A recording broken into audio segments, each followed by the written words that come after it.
Hello students, welcome to our channel Gyan Darpan. मैं आपका अभिषेक sir आपका ज्ञान दर्पण में स्वागत करता हूं। आज हम पढ़ेंगे क्लास 10th का चैप्टर है साइंस का मेटल नॉन मेटल्स। आप लोगों का पेपर मैथ्स का किसी का ज्यादा अच्छा गया है, किसी का कम अच्छा गया है, लेकिन अब जो मैथ्स में कम नंबर किसी के अगर आ सकते हैं तो उसकी भरपाई वो साइंस के पेपर से जरूर कर सकता है। मतलब ओवरऑल परसेंटेज जो है वो सब मिला के बनता है। एक पेपर खराब गया इसका ये मतलब नहीं कि आपके बाकी में आप हार मान जाओ। तो आप साइंस का हमने फर्स्ट चैप्टर पढ़ा था, सेकंड पढ़ा था, आज थर्ड चैप्टर पढ़ रहे हैं हम मेटल नॉन मेटल। आपने पहले पढ़ाई कर रखी है इसकी।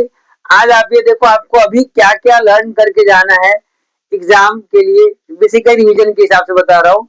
तो मेटल नॉन मेटल का सबसे पहला क्वेश्चन पूछा जा सकता है वो है डिफरेंशिएट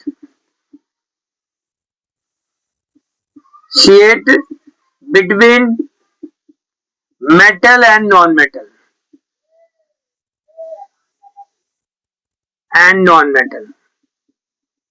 ये आप बिल्कुल करके जाओगे। इसमें फिजिकल प्रॉपर्टी भी आती है और साथ के साथ केमिकल प्रॉपर्टी भी आप इसमें याद कर सकते हो।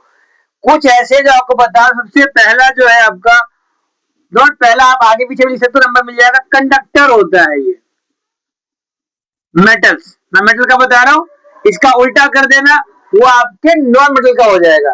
कंडक्टर्स होते हैं और कहीं कहीं एक्सेप्शन भी आएगा, एक्सेप्शन के अलग से पढ़ेंगे। ये सॉलिड होते हैं रूम के टेम्परेचर पर। उसके बाद बात आती है जो आप याद रखोगे सोनोरस। सोनोरस मतलब जब ये साउंड प्रोड्यूस जब ये किसी से टकराते हैं किसी सरफेस से तो साउंड प्रोड्यूस होती है। एक और है लस्ट्रस, मेटल की शाइनिंग प्रॉपर्टी होती है। तो जो ये शाइनिंग प्रॉपर्टी है ये इसकी खास बात है, तो आप इधर लिखते रहोगे। और दो वो हैं जो मैं आपको सबसे आखिरी में से लिख रहा हूं क्योंकि वो सब पहले याद कर लेते हैं।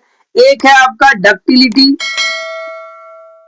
और एक है आपका मेलिएबिलिटी।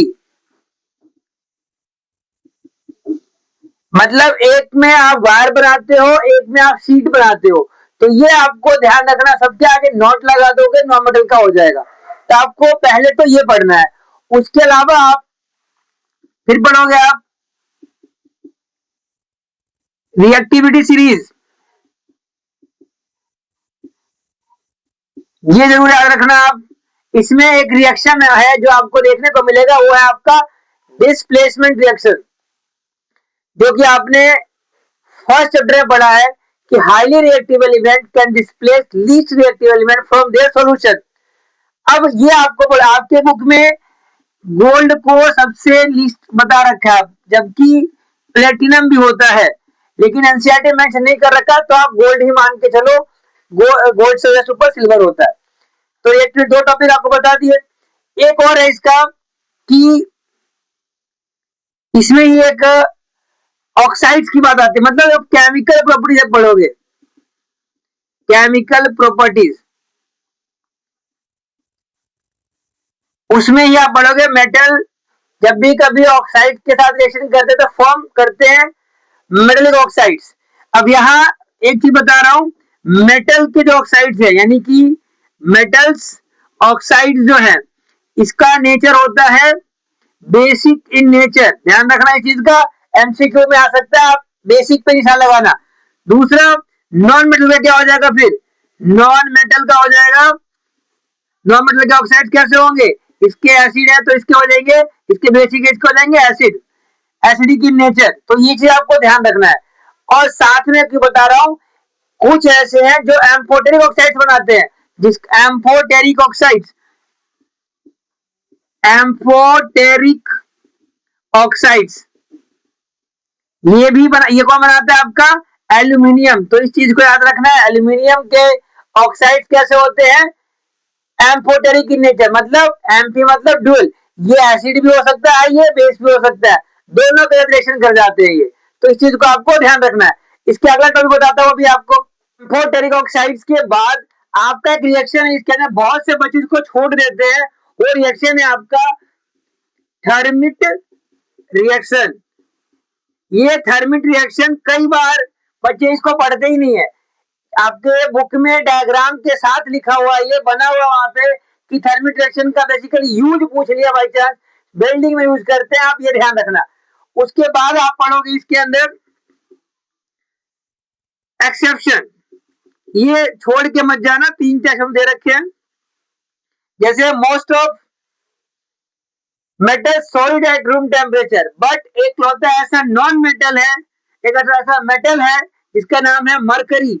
मरकरी मेटल होकर भी लिक्विड फॉर्म में है रूम टेम्परेचर पर। क्या क्या है ये? मेटल, और रूम के टेम्परेचर पर क्या है? ये लिक्विड फॉर्म में है। ये हो गया एक्सेप्शन हो गया।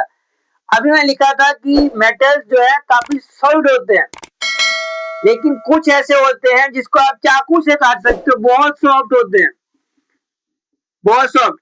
तो उनमें क्या नाम है?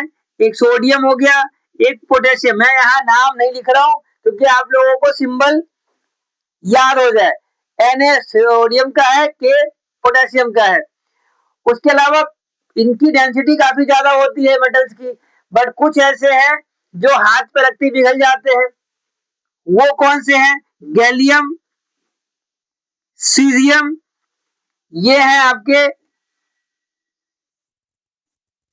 एग्जाम्पल में गैलियम और सीजियम। गैलियम और सीजियम दो ऐसे मेटल हैं जो कि रूम के टेम्परेचर पर कैसे होते हैं,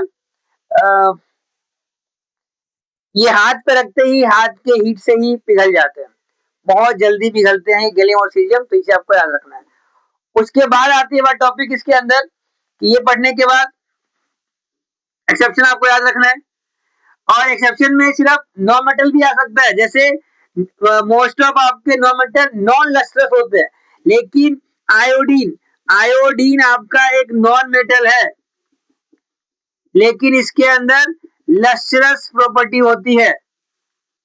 लस्ट्रस मतलब ये भी चमकदार होता है, तो ये आपको याद रखना है, एग्जाम में आएगा, आप छोड़ के नहीं आना, क्योंकि आप पहले ही पढ़ के जा चुके होंगे।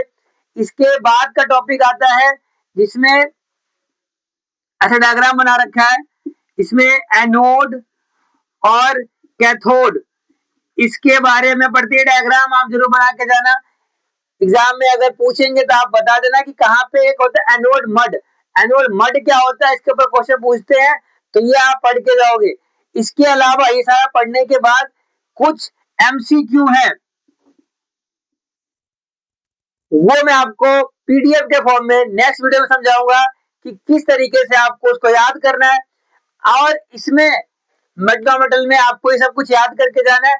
इसके अलावा इनके जो इंटेक्स क्वेश्चन है, इंटेक्स क्वेश्चंस वो जरूर पढ़ के जाना, वो आपका एमसीक्यू में मदद करेगा, साथ में जो पीछे क्वेश्चन है एक्सरसाइज क्वेश्चन वहां हेल्प करेगा। तो इतना आप मेटल नॉन मेटल्स में जरूर पढ़ के जाओ। अभी साथ में इंग्लिश की तैयारी भी कर रहे होगे आप लोग, तो उसको भी टाइम दो, और एक एक चैप्टर दे रहा हूँ, आप आराम से इसको पढ़ो करो। कुछ समझ में नहीं आता आप मुझे कमेंट करो, आपको उसका आंसर सोल्यूशन जरूर दिया जाएगा। और अगर किसी ने अभी तक फॉलो नहीं किया है, सब्सक्राइब नहीं किया है, तो please subscribe, like and share the channel Gyan दर्पण।